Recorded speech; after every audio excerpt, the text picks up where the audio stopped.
Welcome, in front of me is HP ELITEBOOK 846, and in this video I will show you where to find this device's specifications.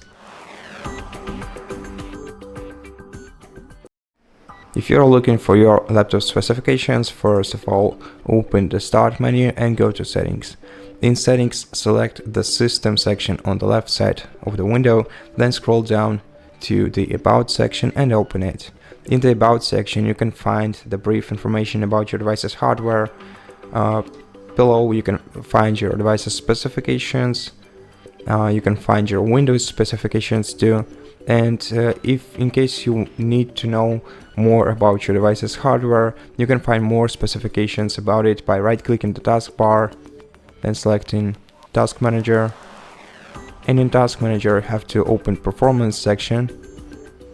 And in the Performance section, in different tabs, you can find stored information about your device's hardware elements, and also the resource usage monitors.